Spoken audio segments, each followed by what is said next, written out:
இன்றே டவுன்லோட் செய்து உங்கள் ஃபேவரட் ஷோக்களை என்ஜாய் பண்ணுங்க.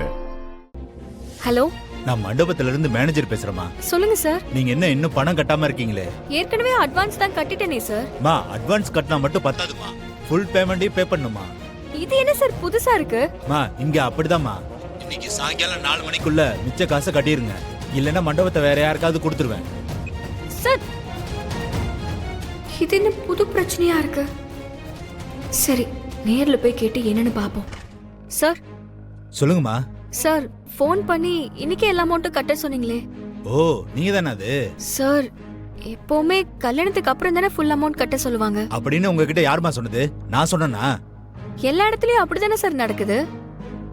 அதுதானே ரூல்ஸ். எந்த காலத்துல இருக்கீங்கம்மா? இப்பெல்லாம் 1 வருஷத்துக்கு முன்னாடியே புக் பண்ணிடுறாங்க. மத்த இடத்த பத்திலாம் எனக்கு தெரியாதுமா. எங்க ரூல்ஸ் படி ஃபுல் பேமெண்ட் தான் புக்கிங் கன்ஃபார்ம் பண்ணுவோம். ஏற்கனவே கவுன்சிலர் பையனுக்கும் அதே தேதியில ஃபங்க்ஷன். ஃபுல் அமௌண்ட்டும் கேஷா கையில வச்சிருக்காங்க. நீங்க அட்வான்ஸ் கொடுத்துருக்கீங்கன்னு ஒரே காரணத்துக்காக உங்களை கூப்பிட்டு வச்சு பேசிட்டு இருக்கேன். உங்களுக்கு 4 மணி வரைக்கும் தான் டைம். என்னமா சொல்றீங்க? பணத்தை கட்டுறீங்களா இல்ல மண்டபத்தை அவங்கள்ட்ட கொடுத்துருவா? சார், கொஞ்சம் பொறுமையா இருங்க சார். ஒரு 4 மணி வரைக்கும் டைம் கொடுங்க சார். அதுக்குள்ள எப்படியாவது பணத்தை ரெடி பண்ணி கொடுத்துறேன் சார். சரிம்மா, போயிட்டு வந்துருமா. Okay sir. அண்ணா, ஷர்ட் சூப்பரா இருக்கே. எப்ப வாங்குனீங்க? அத்தை எடுத்து கொடுத்தாங்க. ஐயோ, ஆஹா, புது மாப்பிள்ளை புது சட்டை. கலக்குங்க கலக்குங்க, உங்களுக்கு புது மாப்பிள்ளை கலை வந்துடுச்சு.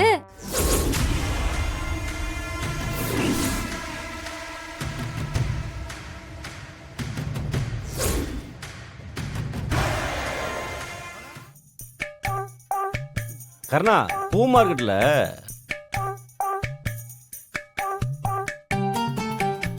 ஹேய், என்னடா 2 பேரும் ஒரே மாதிரி சட்டை போட்டிருக்கீங்க?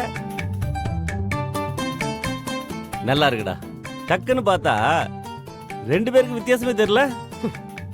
இனிமே 2 பேருக்கு பொண்ணு வீட்டுல இருந்து சீதனை ஒன்னா தான் வரும் போல.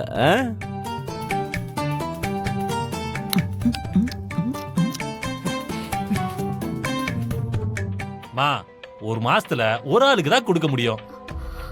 இந்த மாசம் கொடுத்தாச்சுமா. இனி அடுத்த மாசம் கலெக்ஷன் பண்ணாதான் காசு. அண்ணே, அப்படி சொல்லாதீங்கண்ணே. நான் இது வரைக்கும் 1 ரூபாய் கட்டியிருக்கேன். ஒரு 50,000 ரூபாய் கொடுங்கண்ணே. ஐயே, பெரிய தலைவலியா இருக்குதேமா. 50,000 ரூபாய் தர முடியாதுமா. அவசரம்னு சொல்ற. 40,000 வேணா வாங்கிக்கே. அண்ணே, என்ன பேசிட்டு இருக்கீங்க? 1 ரூபாய் கட்டிருக்கா, இன்னும் 2 மாசத்துல சீட்டே முடிய போகுது. அவசரம்னு வந்து கேக்குறோம்ல, ஒரு 5,000 10,000 தள்ளு போனா பரவாயில்ல. நீங்க என்ன ஒரேடியா 60,000 தள்ளுங்கறீங்க? சும்மா என்கிட்ட எகராதமா. போன மாசம் வரைக்கும் சீட்டு கட்டி இருக்கீங்க. 90,000 ரூபாய் தான் ஆயிருக்கு. இன்னும் 1 மாசம் கட்டினாதான் 1 லட்சம் ரூபாய் ஆகும். என்னன்னா அதுக்குள்ள வந்து பணத்தை கேட்டா எப்படிமா குடுக்கறது? இந்த மாசத்துல இருந்து மாசம் 10,000 ரூபாய் நான் கட்டணுமா? இந்த பொண்ணு மாதிரியே நிறைய பேர் பணம் கட்டி இருப்பாங்கல்ல, அவங்களுக்கு நான் பதில் சொல்லணும்ல. அதுக்கு 30,000 ரூபாய் வருது. நீ வந்து குடுப்பியா? அதெல்லாம் கணக்கு போட்டு கட்டாதான் சொல்றோம். சரிண்ணே, அப்படி பார்த்தா கூட 90ல 30 ரூபாய் போனா 60 ரூபாய் கொடுக்கணும்ல. அதுலயும் நீங்க 20 ரூபாய் தள்ளுங்கறீங்க. ஏமா, தள்ளுச்சின்னா அப்படிதாமா இருக்கும். இஷ்டம்னா வாங்கிட்டு போங்க, இல்லன்னா இந்த 3 மாசத்தை கட்டிட்டு சீட்டை முடிச்சிட்டு மொத்தமா வாங்கிட்டு போங்க. என்னண்ணே, கொஞ்சம் கூட மனசாட்சி இல்லாம பேசிட்டு இருக்கீங்க? இந்த பொண்ணு வேற மாதிரி பேசிட்டு இருக்கு. நல்லா எல்லாம் சொல்லிட்டேன். நீ என்ன கம்முன்னு உட்கார்ந்துட்டு இருக்க? அண்ணே, இருங்க, நான் பேசிக்கிறேன். செல்வி, கொஞ்சம் அமைதியா இரு. நீ சும்மா இருடி ப்ளீஸ். சும்மா. அண்ணே, அவ என் மேல இருக்கிற அக்கறையில அப்படி பேசிட்டானே. நீங்க 40,000 ரூபாவே கொடுங்கண்ணே. ஏய், நீ என்ன? இரு செல்வி, ப்ளீஸ் ப்ளீஸ் கொடுங்கண்ணே. இப்பவே கையை நீட்டிட்டு இருக்க? ஏன்டெல்லாம் பணம் இல்லம்மா. ஐயோ அண்ணே, கலெக்ஷன் பண்ணி தரேனா? அண்ணே, நாளைக்கு தானே ரிசப்ஷனு. நான் அதனாலதான் உங்ககிட்ட வந்து கேக்குறேன்.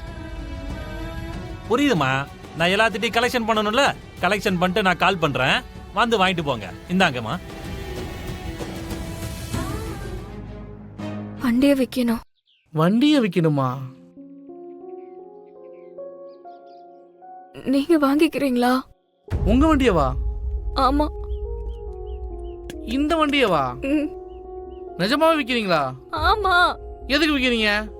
எனக்கு கொஞ்சம் அர்ஜென்ட்டா பணம் தேவைப்படுது. அதான் வண்டியை விக்கிறேன். நீங்க வாங்கிக்கிறீங்களா? இந்த வண்டியவா? ஆமா நிஜமாவா? ஆமா, எடுத்துக்கிறீங்களா? வண்டி வாங்குறதுதான். வாங்கல, வாங்க விட மாட்டான். உனக்கு வேற வேலையா இல்லையா? எதுக்கு என் லைன்ல அடிக்கடி கிராஸ் பண்ற? இப்ப என்ன பிரச்சனை உனக்கு? டேய் மாப்ள, அவங்க ஒன்றும் பிரச்சனை பண்றதுக்காக வரல. அவங்க வண்டியை விற்க வந்திருக்காங்கடா. இந்த வண்டியை விற்கணுமா? வண்டியை விற்கவா? எந்த வண்டிய? இந்த வண்டி தான் மாப்ள. இதா? ஏடா ஏதோ தகர டப்பா வண்டி மாதிரி இருக்கு. 4 தட்டு தட்டுனா அப்படியே கழண்டு விழுந்துரும் போல. என் வண்டி மேல கை வைக்கிற வேலை வச்சுக்காத. வண்டியை விற்கிறதுக்கு தானே கொண்டு வந்திருக்க. அப்புறம் என்ன உன் வண்டி? என்ன சிஸ்டர், ஸ்டார்டிங் ட்ரபிளா? இருங்க.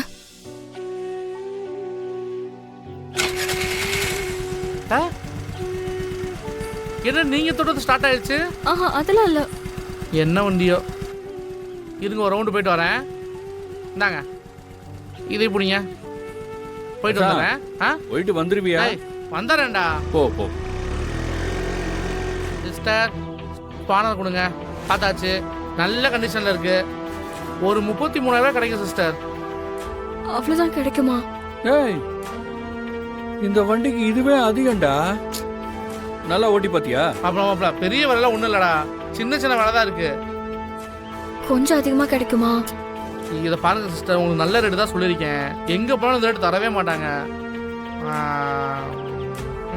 சரி ஓகே, உங்களுக்காக ஒரு 500 சேர்த்து போட்டு 33,500 தரேன். அதுக்கு மேலே கட்டக்கூடாது சிஸ்டர். உங்களுக்கு ஓகேனா சொல்லுங்க, பணத்தை வாங்கிங்க.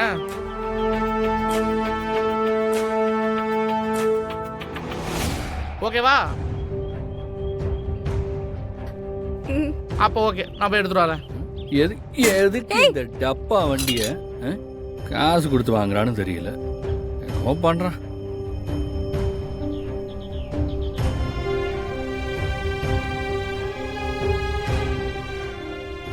சிஸ்டர், இந்தாங்க 33,500 இருக்கு. என்னைக்குங்க? பரவாயில்ல.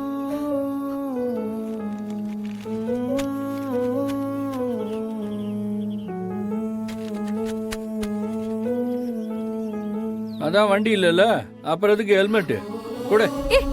ஏன் மாப்பிள்ள, ஏன்டா அப்படி பண்ணிட்டு இருக்க? மச்சான், வண்டி விட்டு ஹெல்மெட் வேணாம்.